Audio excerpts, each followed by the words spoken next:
I'm going to talk today about the thought of my favorite writer of the 20th century, the greatest writer of the 20th century, I think pretty uncontroversially, who never won the Nobel Prize. That is Jorge Luis Borges, who's an Argentinian writer who got himself into political trouble in Argentina fairly early in his life and ended up being given a job in the basement of the library, essentially to keep him out of trouble. That turned out to be a very valuable place for a writer to be. He had access to great literature and a great library. He had almost no responsibilities because he had nothing that they would entrust him with doing. And so consequently he was able to spend his time writing and thinking. And his thought has a lot of very important philosophical dimensions as well as important literary dimensions. He also has a personal connection to this university. For a while in the 1960s, he had an appointment in our Latin American Studies department. Borges was a remarkable figure. His stories do probe philosophical themes. He sometimes seems to take opposing sides of those themes in different stories. He plays with ideas more than he comes to definite positions.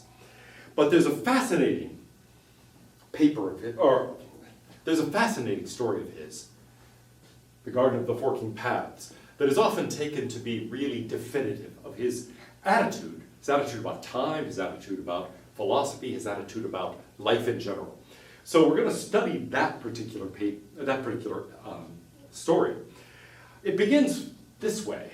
On page 22 of Little's Hard History of World War I, you'll read that an attack against the Serre-Bouteau line by 13 British divisions, supported by 1,400 artillery pieces, planned for the 24th of July 1916, had to be postponed until the morning of the 29th. The torrential rains, Captain Littlehart comments, caused this delay, an insignificant one to be sure. Now, this is rather remarkable. The event being talked about here is really the attack that opens the Battle of the Somme, which is one of, actually I think it is the most destructive battle of World War I. And so it's actually quite significant. Now, Littlehart himself is a significant historian of World War I, and if it seems as if I'm going off onto an irrelevant tangent to talk about this, I'm really not. Borges is, throughout his stories, telling you things that revolve around real historical personages, but take them off in different and unexpected directions, involve real works, but misquote them, for example. And so to really understand what's going on in the story, you have to look at the sources to see, is he quoting them accurately? Is he not? If not, why? What's happening here? Now, anyway, Littlehart advanced a number of principles of war, one of which, the main one, really is the indirect approach. Something that is not exactly a deep point, reflecting on the trench warfare of the First World War. The idea is that you shouldn't launch direct attacks against an enemy that is firmly in position in, for example, a well-fortified trench. Instead, you should try to upset your enemy's equilibrium before the main attack. Now, often in World War I, as we've seen, people tried to do that through bombardment, by shelling opposing positions for hours and hours on end. That was really a very limited effectiveness, especially against the German lines, which were very heavily fortified. It could disrupt the enemy, keep the enemy from sleeping and so on, but of course, so could torrential rain. Now, in strategy, the longest way around, he said, is often the shortest way there. A direct approach to the object exhausts the attacker and hardens the resistance by compression, whereas an indirect approach loosens the defender's hold by upsetting his balance. And so Littlehart argued in favor of the indirect approach. This story is, in a sense, an example of Borges using the indirect approach, as we'll see. It also illustrates the characters taking an indirect approach to their own goals. The profoundest truth of war, Littlehart said, is that the issue of battle is usually decided in the minds of the opposing commanders, not in the bodies of their men. And this, too, is going to be a theme of the story. We see certain key things decided in the minds of the protagonists, not in the actual events that take place. Now, this is actually a chart in Littlehart of the man-in-the-dark theory of infantry tactics. He's telling you to use an economy of force, but also a principle of security, and these are obviously in tension with one another. So the question is really, how much force do you use? How much do you try to safeguard it? What risks do you take? And so forth. Notice the image, though, of a man fighting in the dark. That's exactly the kind of thing that we're going to see in the story. People fighting, in some sense, in the dark, lacking key bits of information, but as we'll see, also with the outcome in certain respects completely determined. Now, here is the actual quote from Littlehart's history. It's not exactly what we see quoted in the story. The bombardment began on June 24th. The attack was intended for June 29th. Notice the quote has it being postponed from the 24th to the 29th, but was later postponed until July 1st, owing to a momentary break in the weather. This postponement made a French request involved not only the spreading out of the ammunition over a longer period and consequent loss of intensity, but a greater strain on part of the assaulting troops, who after being keyed up for the effort had to remain another 48 hours in cramped trenches under the exhausting noise of their own gunfire and the enemy's retaliation, conditions made worse by torrential rain which flooded the trenches. Now imagine being in the trenches, preparing for a major attack that is the opening attack of the Battle of the Somme. You've got to cross no man's land, you've got to cross barbed wire against machine gun fire to try to attack the German trenches. And now imagine that you are doing it after 48 hours of sleeplessness due to torrential rains. The trenches by this point would have been up to people's knees in water and in filth. Consider, there's nowhere to go to the bathroom. This wasn't just wet, this was wet and disgusting. And the loud fire of the guns behind you aimed at the Germans, but also the German guns retaliating. You were in danger, you were not sleeping for 2 full days, and now you get up and have to go against machine gun fire. There's another dimension of this, which is not brought out in the quote, but we've talked about before. Due to French request, the attack was not only delayed, but it was, that is to say, as a matter of days, but also at the time of the morning. Instead of attacking at the very break of dawn, when it wouldn't have been clear to the Germans what was happening, instead the attack was delayed for mid-morning. And in mid-morning, it was very easy for the machine gunners to take their positions and simply mow down the opposing British and French troops who were involved in the attack. Now, the story continues.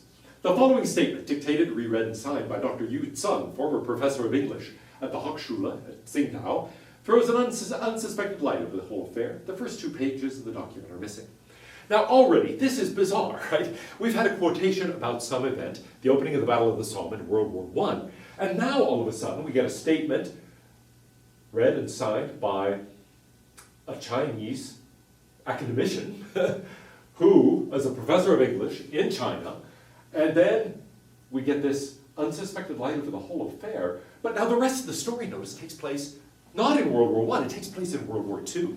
And so, how is this sort of event in World War II going to throw any light on the delay in World War I? If we think of it in those terms, the story really starts with a puzzle. We get this misquotation of a simple historical fact about World War I, and then we get a story about World War II and about espionage in World War II. How is it even relevant? Now, it's relevant in part because of what this story is really about. It's not really about World War I or World War II or the interpretation even of historical events. It's really about the nature of time. And so, notice, I reflected that everything happens to a man precisely now. Centuries of centuries, and only in the present do things happen. Countless men in the air, on the face of the earth and in the sea, and all that really is happening to me. The thought here is really about the reality of life and the reality of time. What's real is the present moment, now. He's expressing a philosophical view that these days is known as presentism. What's real is the now, okay? Only the present is real. The past, it was real, but it's not anymore. It's gone. The future, it isn't yet to be. What is? Now. The things that are happening now. Everything happening is happening to us right now. Well, the protagonist of the story faces a problem. He's a spy. He's Chinese. And already you can see the degrees of foreignness here. He's Chinese, but he's a professor of English. He's representing a foreign culture and a foreign language in China. But here he is in England, okay? And he's spying for Germany. So he's Chinese, he's in England, he's spying for Germany. There's all this confusion, you might say, of identities and of loyalties going on here. And what is his problem? His problem is that he's got a key bit of information. There is a town in France that is about to be bombed, and he's got to communicate that back to the Germans. So he needs to tell the Germans where the attack is coming, and he's got to somehow communicate that. But he doesn't have any line of communication back to Germany. And so how does he do it? He's trying to think of some way of telling people in Germany what the attack plan is. Now, he begins to construct the plan. Vaguely, I thought that a pistol report could be heard at a great distance. In 10 minutes, my plan was perfected. The telephone book listed the name of the only person capable of transmitting the message. He lived in a suburb of Fenton, less than a half an hour's train ride away. And so he escapes. He realizes that Captain Baden is on his trail, and he's trying to get away. He manages, barely in time to get away, to board the train to Fenton, just ahead of Captain Baden.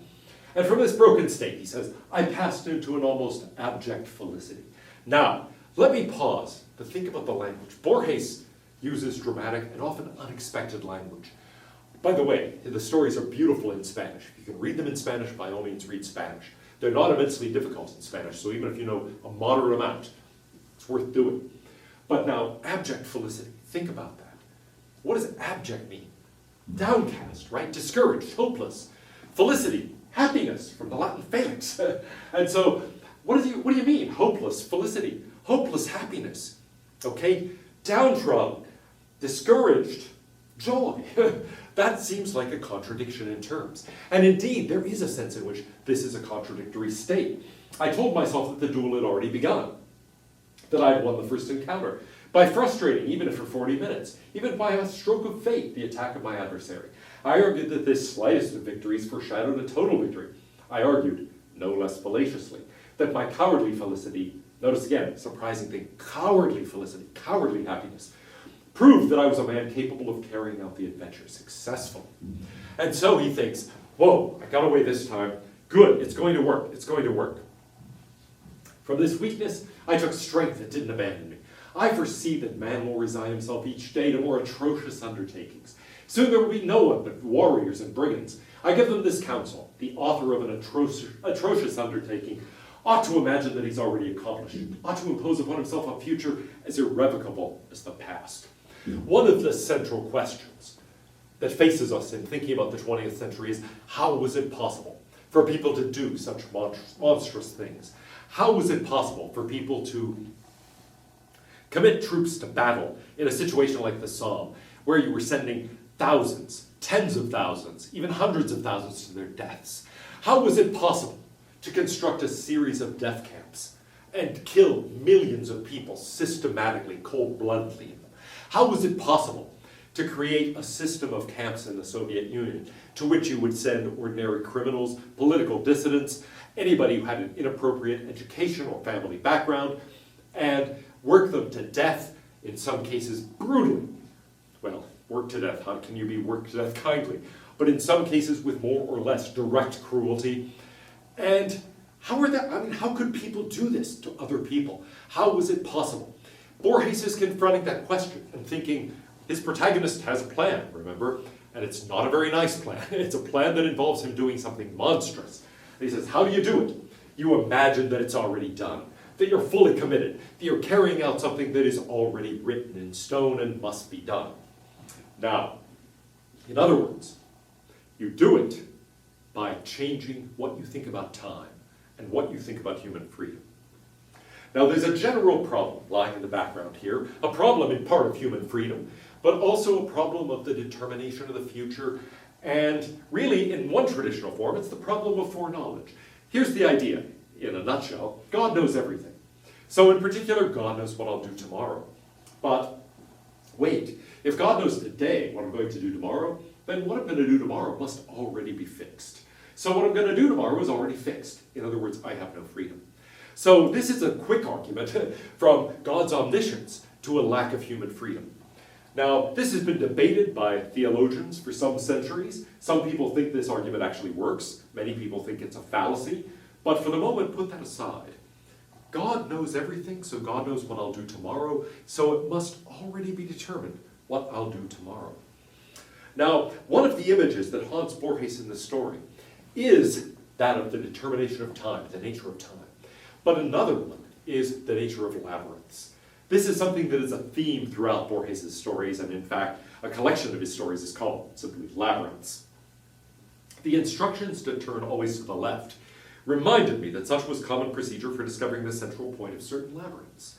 I have some understanding of Labyrinths. Not for nothing am I the great-grandson of that sweet pen, who was governor of Yunnan and who renounced worldly power in order to write a novel that might be even more populous than the Hung Lu Meng, and to construct a labyrinth in which all men would become lost. Now again we get a reference to something that really exists, the Hung Lu Meng. It's an 18th century Chinese novel, which is translated roughly as Red Chamber Dream. It's circulated initially with 80 chapters, it's published with 120 chapters. And it contains contradictions. It also contains a character, Yu Tsun. And so one of the things Borges was reading undoubtedly in the basement of his library was the Hung Lu Meng. Now the author of this work, Cao Shuiqing, claims that the work is not his. He's only one of many editors who have worked with the text. So there too we have a similarity. Yu Tsun is going to be talking about a manuscript, but oh no, he didn't write the manuscript. It's his ancestor's manuscript. And here's the theme of the Red Chamber Dream. Truth becomes fiction when the fiction's true. Real becomes not real where the unreal's real. And so we get this paradoxical nature about something about truth and fiction, something about reality and unreality. The novel plays with these ideas in a way that's very much like the novel that's going to be described in the story, but also very much the same as in Borges' story itself.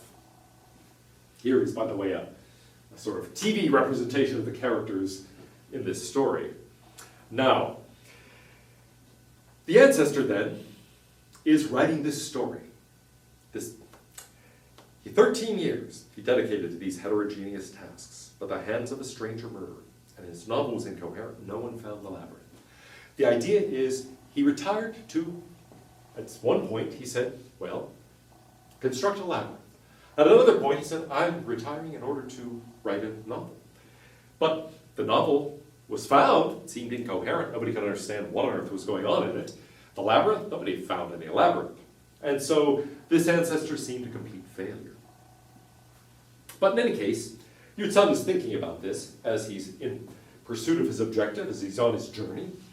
And he says, as he's going along, I thought of a labyrinth of labyrinths, of one sinuous spreading labyrinth that would encompass the past and the future, and in some way involve the stars. Absorbed in these illusory images, I forgot my destiny of one pursuit. I felt myself to be, for an unknown period of time, an abstract perceiver of the world. An abstract perceiver of the world. What does that mean? It's taking on a perspective, not of somebody actually in the world and engaged in it, but someone somehow abstracted away from it, someone removed from it, someone out of the world, looking at the world sub specie eternitatis, from the perspective of eternity, if you want to think of it that way, from God's perspective, just looking at things abstractly, in a purely third-person way. Now, this actually brings us back to the problem of foreknowledge. Why? Let me talk about the way in which Augustine solves the problem of foreknowledge. He says God knows everything. Yes, God is omniscient.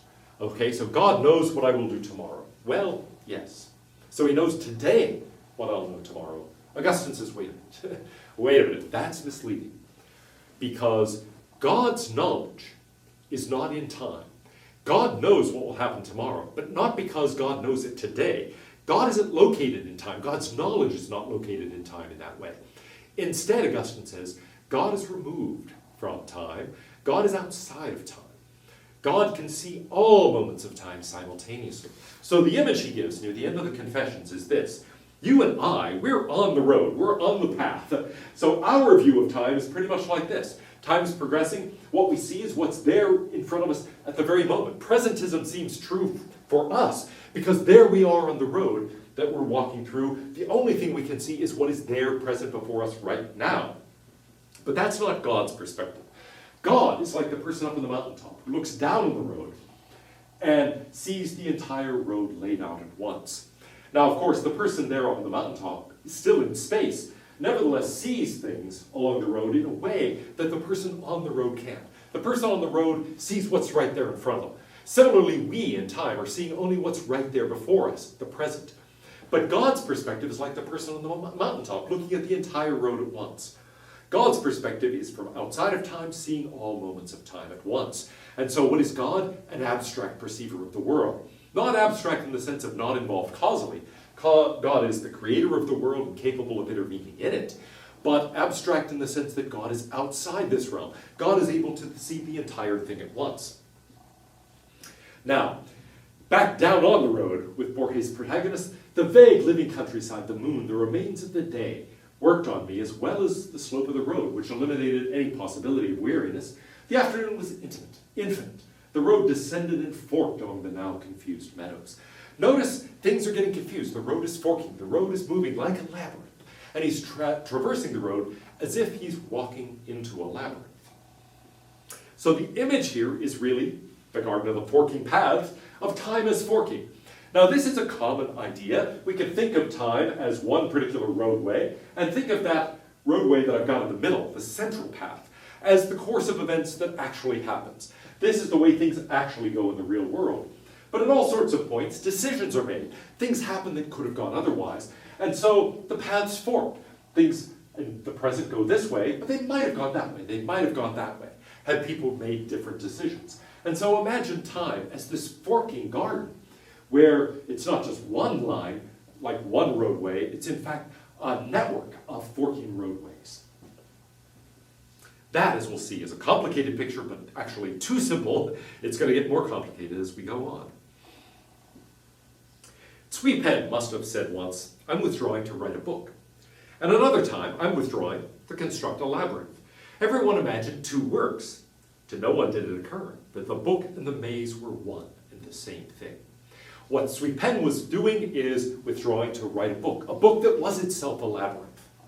Now, what does that mean? Well, it has a variety of forkings in it. Take a look at a labyrinth. Here's an imaginary labyrinth, the base of a castle.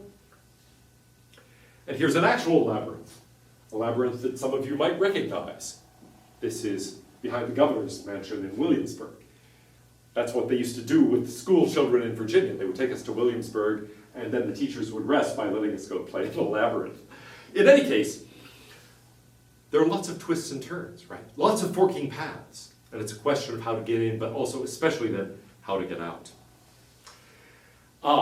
Cui Pen, in his novel, had this inscription: "I leave to the various futures, not to all, my garden of forking paths."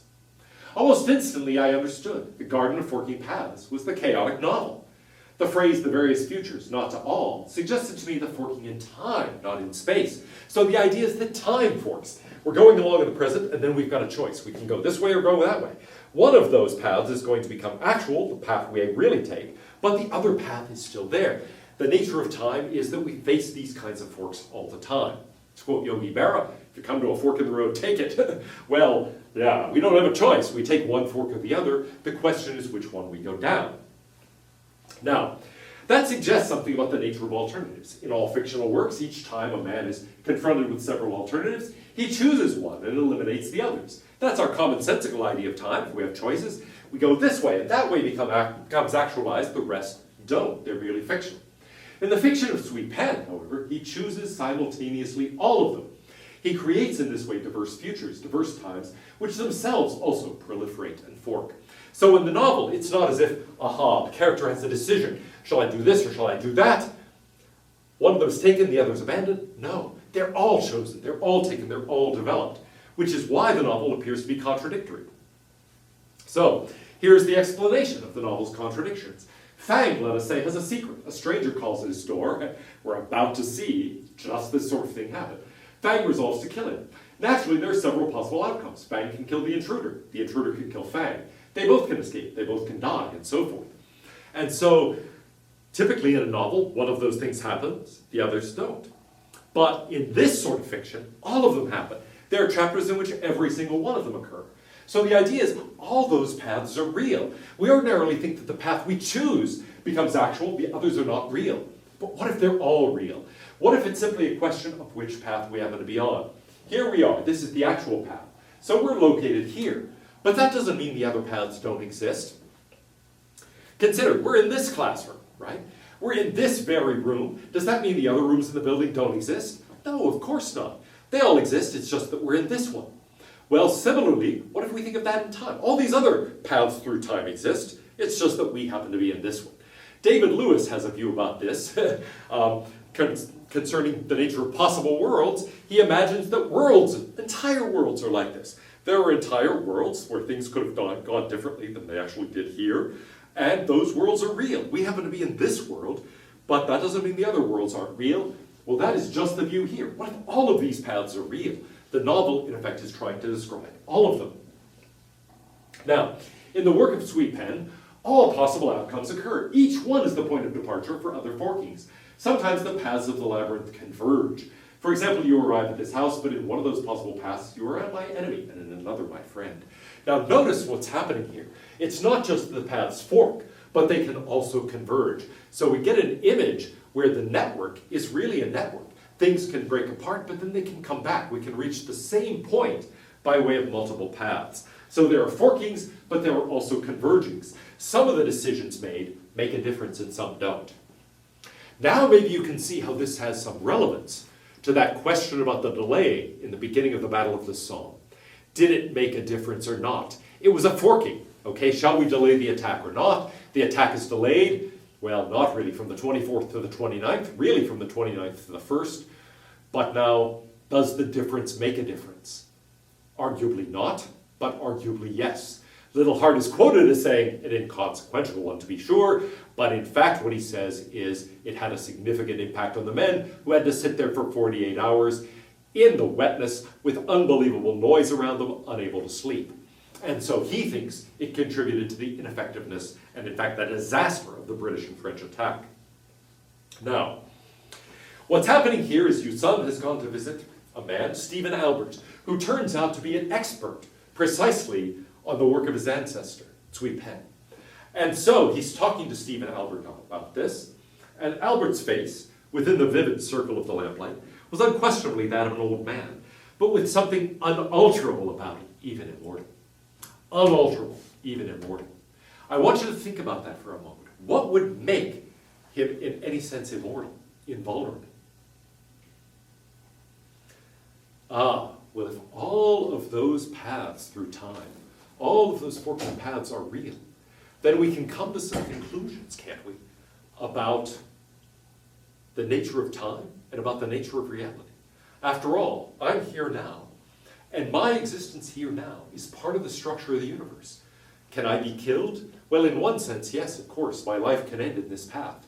But if we think of this network of paths through time as itself eternally existing, as somehow established there at all times, or even outside of time as God might be, then we can think of this moment as, in a sense, the only reality, but from another point of view, it's one among many realities.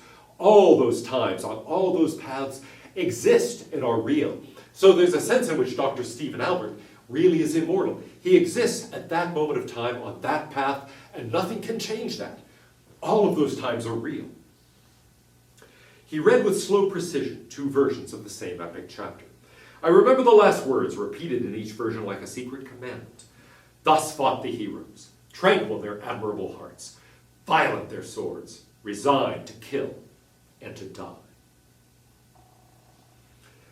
Now, that of course is just the sort of thing that happens in the story. The Garden of Forking Paths is an incomplete but not false image of the universe as Sweetpen conceived it. In contrast to Newton and Schopenhauer, this is Dr. Stephen Albert talking. Your ancestor didn't believe in a uniform absolute time. He believed in an infinite series of times, in a growing dizzying net of convergent, divergent, parallel times. This network of times, which approached one another, forked, broke off, or were unaware of one another for centuries, embraces all possibilities of time. So all possibilities of time, all possibilities of choice are real. They all exist. Now, Yutsun is amazed by this. He's never understood his own ancestor, his own past. And so he says, in every one, I pronounce not without a tremble in my voice, I'm grateful to you and revere you for your recreation of the Garden of Sweetpen.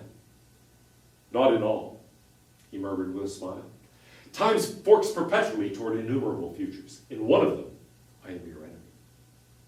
Now, of course, the actual one turns out to be one in which he is an enemy. Albert rose. Standing tall, he opened the drawer of the tall desk. For the moment, his back was to me. I had readied the revolver. I fired with extreme caution.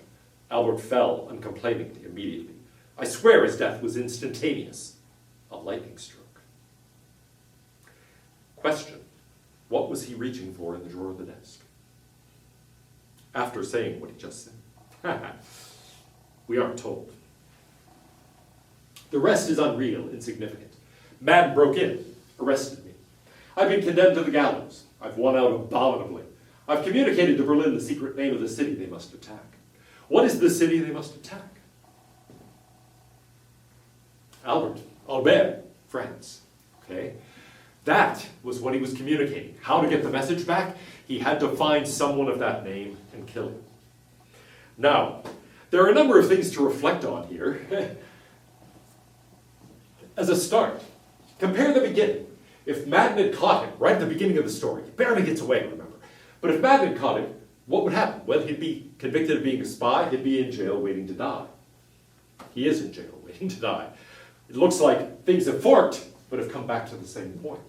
There are multiple paths here to the same outcome. And so, in a sense, it didn't matter that he escaped Madden at the first, or at least it didn't matter to him. It mattered, of course, to Dr. Stephen Albert. Just as with the little heart quote, right? There's a divergence, but inconsequential to be sure, perhaps in the end it comes to the same point, or perhaps not. But now keep in mind, it looks as if there's a nice parallel, path to the same outcome, just as Little Heart said, but that was, remember, a misquotation. That wasn't what Little Heart actually said. Now, the story continues. They bombed it, that is to say, the city of Albert, yesterday. I read it in the same papers that offered to England the mystery of the learned sinologist Stephen Albert, who was murdered by a stranger one you'd son. Now, did he succeed in communicating the message to Berlin? Well, they bombed it yesterday. I read in the same papers that offered to England the mystery of the learned sinologist Stephen Albert. In the same papers. The chief had deciphered the mystery, he says. He knew my problem was to indicate, through the uproar of the war, the city called Albert, and that I had found no other means to do so than to kill a man by that name. He does not know, no one can know, my innumerable contrition and weariness. Innumerable. Yeah, if these things always exist, then in a sense, we can't escape our own choices either. Did the plan work? Well, it might seem so. The Germans bombed the very city. But wait a minute. The same papers reported the murder that reported the bombing of Albert. Now, what does that mean? That means the bombing was taking place the very day the murder took place. That means, in other words, the Germans must have had the information from another source. It means that actually what Yusan did was irrelevant to the result. The bombing had to have occurred before the Germans could have heard of the murder. After all, the idea was to commit the murder, have it reported in the papers, the Germans would have access to the papers, and so would find out what city was the one that they should bomb. And instead, it's bombed on the same day the murder is committed. In other words, what Yusan has done didn't work at all. It wasn't necessary. The Germans already knew what to do by then. Now, is this deception? Is it self-deception? Is Yusan saying, I pulled it off, I did it, and he's tricking himself? Does he really not understand that if it's in the same papers, that in fact he was unnecessary? This was all something that was irrelevant? Was this all inconsequential and irrelevant to where we all ended up? Just as, again, in the Little Heart quote. Now, there's another dimension of the story that I think is very interesting. Stephen Albert, the town of Albert. What is that town? That's the very town that lay behind the British and French lines at the Battle of the Somme. We were talking about the Sur-Montauban line. There it is, okay, pictured here. Here's the advance, and that's the town. Okay, so Albert was the town that was being defended, really, at the Battle of the Somme.